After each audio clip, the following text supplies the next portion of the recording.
Kijiji cha Muono, sehemu ya 19. Mtunzi na mwandishi anaitwa Hans Marcelin. Mimi naitwa Felix Mwenda. Simulizi hizi zote unaweza kuzipata kwa WhatsApp kwa kulipia shilingi 300 kwa episodi moja. Nambari zetu ni 0677 062 012.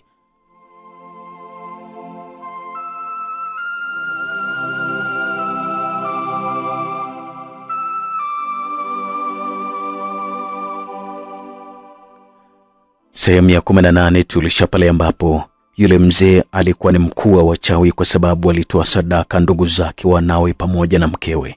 Kilichoendelea, karibu sana. Hii ni sehemu ya 19.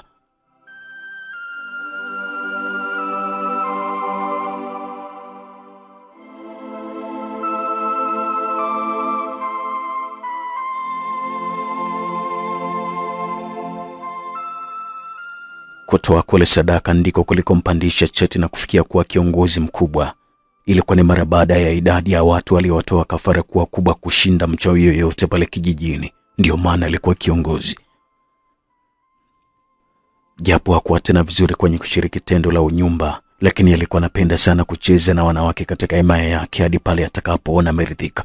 Safari hii Kate aliangukia kwa Bimshamu, na kwa kumbukumbu alikuwa ameshawahi kukutana naye mara moja kipindi bado akiwa na nguvu zake za kushiriki unyumba. Ilikuwa ni mara ya pili sasa. Siku ya harusi iliweza kufika.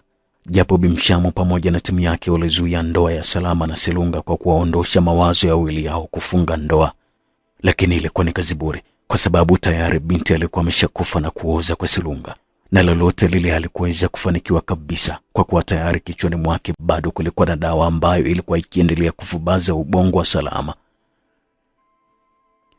Kumbuka kwamba Salama pia alikuwa ameendewa kwa mganga, kwa hivyo zile dawa bado zilikuwa zinafubaza ubongo wa Salama kiasi cha kumfanya simuwaze kabisa yote isipokuwa Selunga. Mahari ikafanikiwa kutolewa na bila kipingamizi kaweza kupokelewa.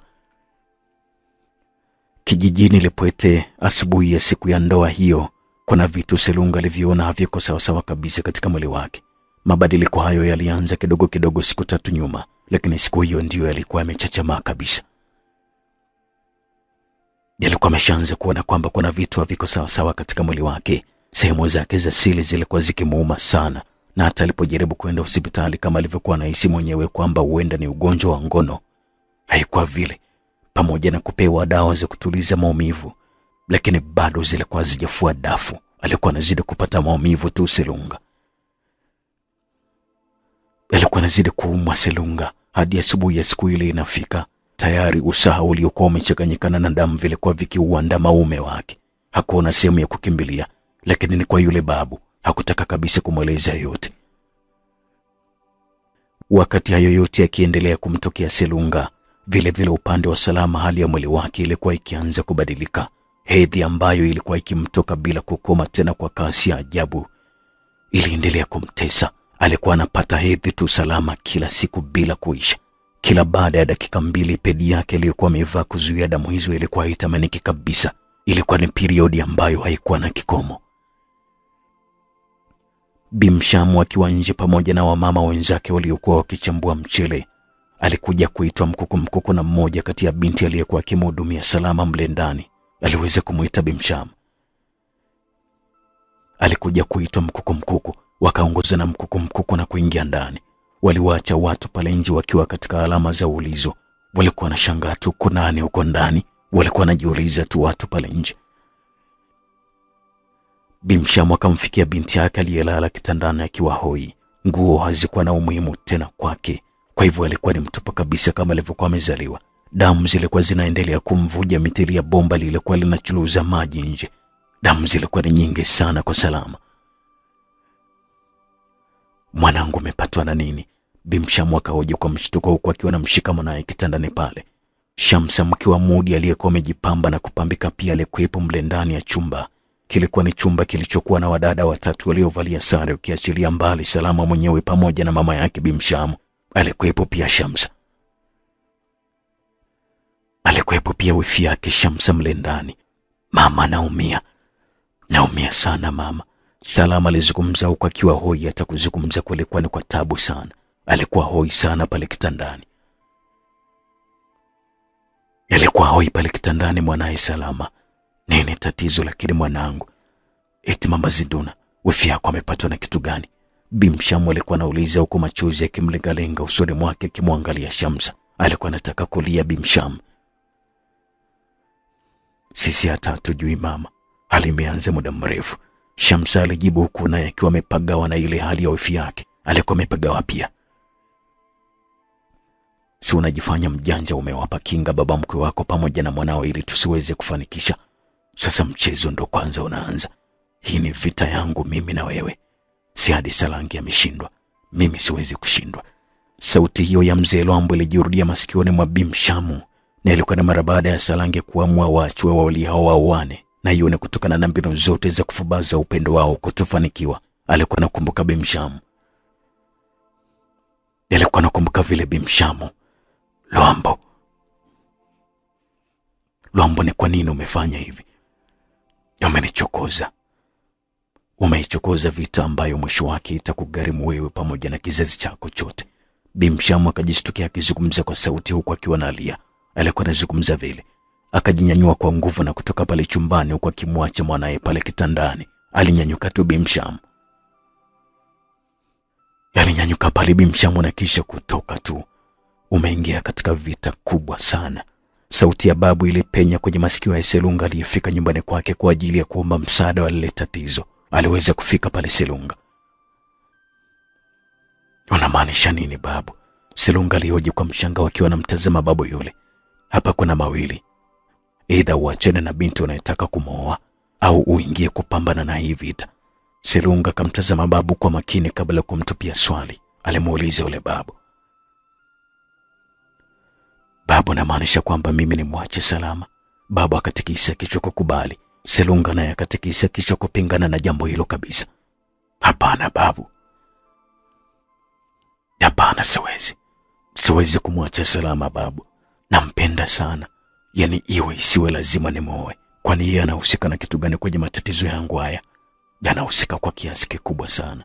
Na si wewe tu. Hata yeye mwenyewe pia sasa hivi yuko kwenye matatizo makubwa sana. Matatizo?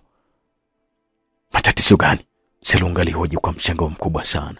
Hivi ninavyokuambia sasa hivi yuko kwenye tego la hedhi ambalo litadumu milele katika maisha yake mpaka atakapoachana na wewe. Selunga alishtuka sana mara baada ya kauli ile. Alishtuka sana Selunga. Alishtuka sana mara baada ya maelezo ya babu. Kivipi babu? Ni nani anayeweza kudhubutu kufanya haya? Na ni kwa nia gani? Selunga. Babu akaita huku akiwa anamtazama Selunga usoni. Selunga naye akawa anamsikiliza babu kwa makini. Nakupa hii dawa kwa ajili ya kujitibu wewe na kumtibu mwenzako.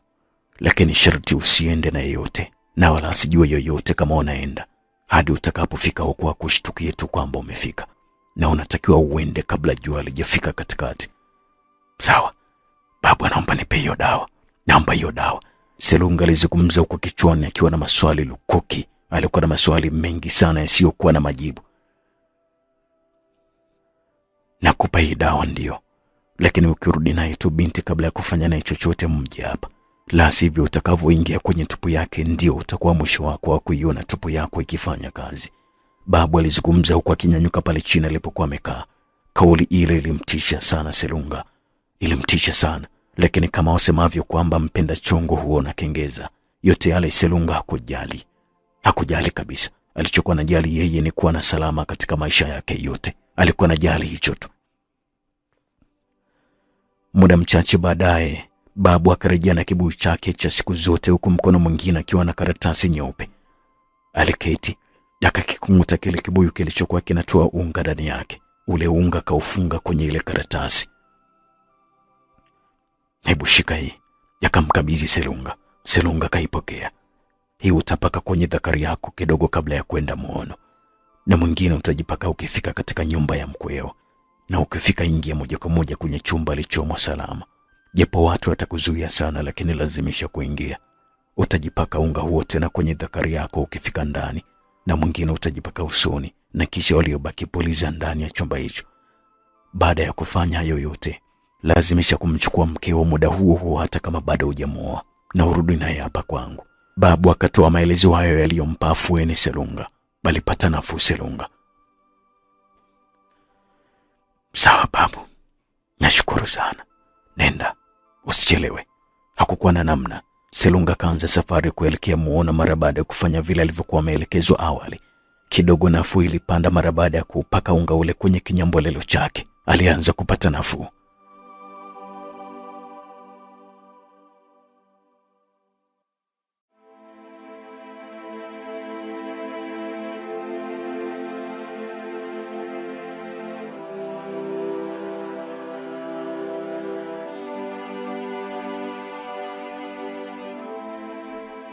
Naam. Na huu ndio mwisho wa sehemu hii ya 19 ya simulizi yetu nzuri inaitwa Kijiji cha Muono. Kilichoendelea, karibu sana katika sehemu ya 20. Mimi naitwa Felix Mwenda. Mtunzi anaitwa Hans Marcelin.